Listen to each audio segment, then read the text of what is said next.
Hello again, and welcome to another exciting episode of Social Studies. And as I almost always say, I'm going to try to keep it short today. There's actually not that much today, so hopefully I can stick to it. I won't do a lot of extra talking about other random things like I am now. So, this is assignment 4.8, more things to know about our Constitution and government, and it is involving this note sheet right here, which I believe is note sheet number 5. So, hit pause for a second and take out your folder and find note sheet number 5, which looks like this: more things to know about our Constitution and government.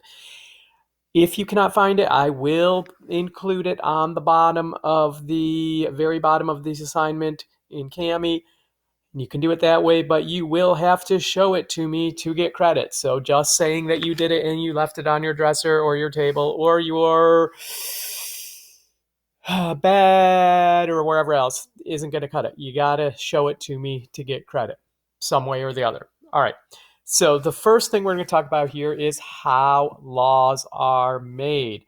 And I understand that a lot of you already know about Bill here, our friend sitting there on Capitol Hill. They do a pretty good job actually of explaining how laws are made. So we're going to go through it quickly. It shouldn't take you too long, but you do need to know how laws are made. That's kind of important. And we're going to be talking about federal laws, United States laws, national laws that cover the whole country, although the process is pretty much the same at the state level for most states as well. So let me move on for a second here. So how laws are made, and I just said it's about the federal or national government. So let's move down for a second here. There's bill. A bill is a proposed law. So this guy sitting here is a proposed law. Now, there you go. A bill is proposed law. And in order to pass a law, you're going to need more than half of both houses of Congress. So let me just back up to where our notes are here. Oh, I thought I put it in there. I put it down at the bottom. Okay. So we can do this part though. Proposed laws are bills. They can be introduced into either house, the House of Representatives or the Senate. So you can see here, this does a good job explaining it. It starts here. It can start in the House or the Senate. Now, there are some details about that aren't always true. You don't need to know. For our purposes, they can start in either the House or Senate. They have to eventually make their way through both the House and Senate, but it doesn't usually always matter where they begin. Now, you can see these little committees here. Most of the work in the House and the Senate is done in committees. It is rare that you see all of the members of the House sitting in the House chambers all at the same time, or all of the 100 members of the Senate sitting in there at the same time. Most of their days are spent in committees. These laws, depending on what they're about, they get funneled to certain committees. Congressional committee, it could be a House committee, it could be a Senate committee. They will do research, they will study it, they will bring in witnesses to testify about the law or experts on it to ask them questions. And then they will either recommend it to the full House or to the full Senate, or they will say, we're not going to go forward with this bill. We're just going to let it die in committee.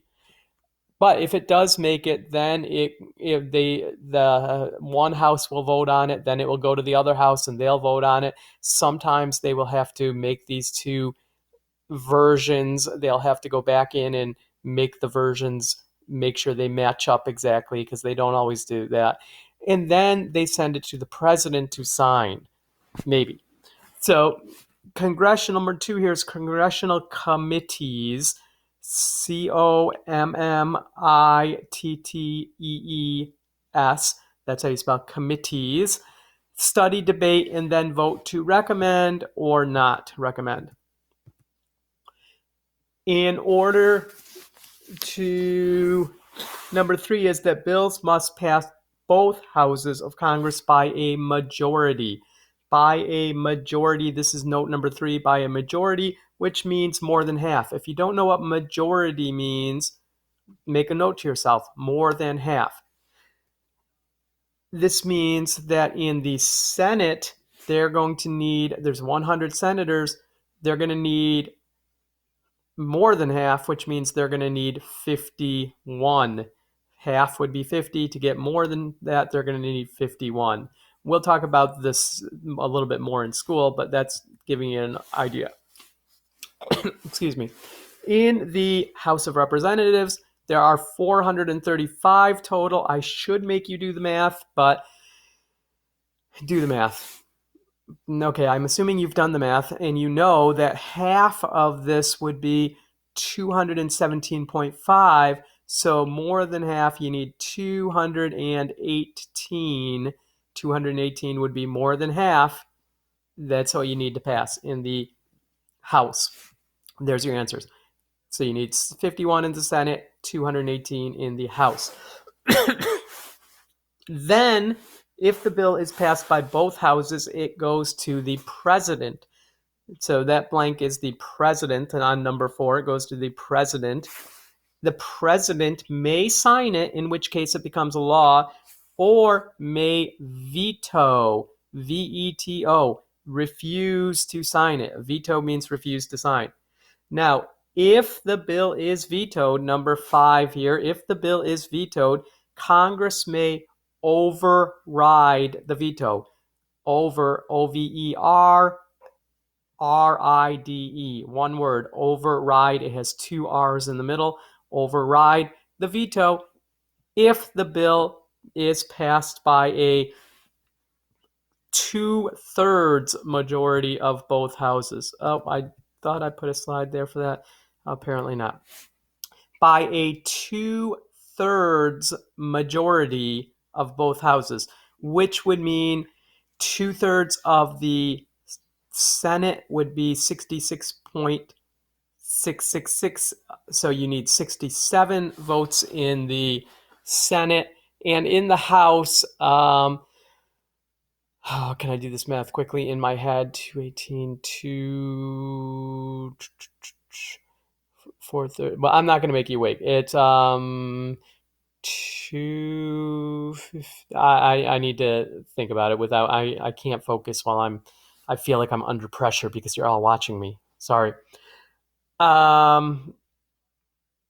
Maybe I'll make a longer video with it so you can figure out the math. Anyways, you need 2/3 of both houses to override the veto. Number six.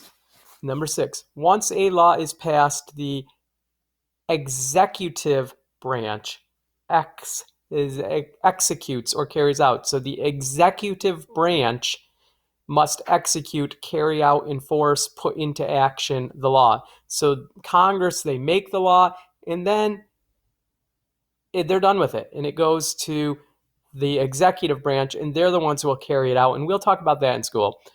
7, the judicial branch, judicial, like judge, J-U-D-I-C-I-A-L, judicial branch only becomes involved if a case, like a court case involving the law, comes before it.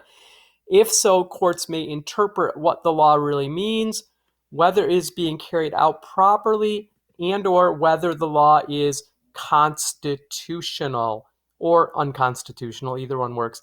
That means whether that is a law that is allowed by the Constitution or not. Constitutional or unconstitutional.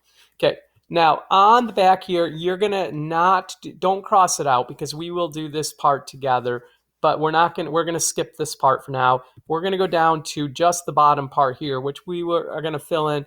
I'm going to try to go quickly without a lot of discussion because we will talk about this a lot and it will be in other places, but I want you to, it's good to do this again. So our national leaders, how are they elected and how long can they serve? The president is elected indirectly, actually chosen by the electors of the Electoral College. The Electoral College, right here, the Electoral College, they're the ones who actually choose the president. These electors, why don't you circle or underline the word electors, are elected by the people of each state, as you know, because we just went through this school year. Presidents serve a 4-year term and may serve 2 terms. So they can serve up to 8 years. 4-year term, 2 terms. Okay, real quickly how that works. We will go over this again in class, but basically every state has an election, and whoever wins that state, for the most part, gets all of that state's Electoral College votes. Here you see the example of New York. We have 27 representatives and 2 senators, so that means 29 Electoral College votes. Other states like South Dakota have 1 representative and 2 senators, so 3, that's the least you can have. And you need a total of 270 to win. Here you can see the results of the last presidential election, 2020. And you can see that New York's 29 Electoral College votes, pretty much, we've looked at this before. You can do the math. You need 270 to win. Biden got 306. There you go. All right. This is explaining how we get that number. It's the electoral votes equals the number of representatives and senators. Congressional seats. This is how many members of the House of Representatives there are, how many congressional districts there are in each state. Based on the 2012, this will change coming up soon because of the 2020 census. We're talking here about Capitol Hill, the one with the dome on the top, the House and the Senate. In the House, there are 435, as I said. That means that they are divided up by population into districts. You can see all of these single color green states. These are only one district. So they only have one representative, one representative, one representative, one representative. There's not a lot. New York, on the other hand, is more. It doesn't might necessarily look like it. There are 27 districts currently. Most of you probably live in the 27th district. As we can see, it's a big district. You might not realize how big until you look down here in the New York City, Long Island, Westchester County area here, and you can see, we'll zoom in a little bit more, but you can see, I went too far there. Like, these are all congressional districts in here, which are equal in population to our district, or even some of these bigger, more empty districts. All right. So we represent somebody to represent our district. The 27th, his name is Chris Jacobs, and you can see the 27th district goes from just outside of Buffalo all the way up here to Canada, basically, almost down to Pennsylvania, way over here to Canandaigua. The very edge of our district right here is the boundary between the 27th and 23rd. We're right on the edge here. There's Canandaigua. So if you go out past Walmart a little bit, you will enter the 23rd district, but we are in the 27th. There's 100 senators. So if you missed any of the notes in this little section about Congress, here they are. I'm taking longer than I wanted here, but hopefully you're not. So we're filling in that part on the bottom, and these blanks go right along with what in the House of Representatives. There are 435 total based on states' population. They serve 2-year terms. There's no limits on how many they can serve. Each represents a congressional district. That's what they're called. We're in the 27th district. In the Senate, there are 100 total, 2 per state. Now they are elected directly by the people. Originally, they were elected by state legislatures. They serve 6-year terms. There's no limit on how many terms. And they represent their entire state. So they're not split up, and both of them represent the whole state. It's not like by geography where they represent. Finally, the Supreme Court, the last one, and we'll talk about this more. There are 9 total justices in the Supreme Court. This is the most recent group photo of the United States Supreme Court. However, since this was taken, Ruth Bader Ginsburg has passed away and has been replaced by Amy Coney Barrett. So she would be the 9th one. There's 9 of them here.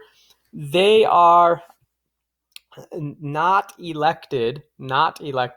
They are appointed by the president, but they must be approved by the Senate. And they serve for life or until they retire. Okay, we will talk about all of these more later, but that is going to be it for now. Just fill in the notes. You will have that blank part of the note sheet. Don't worry about that. There's going to be a few questions to answer based on these notes, but it'll be easy. So have a pleasant day.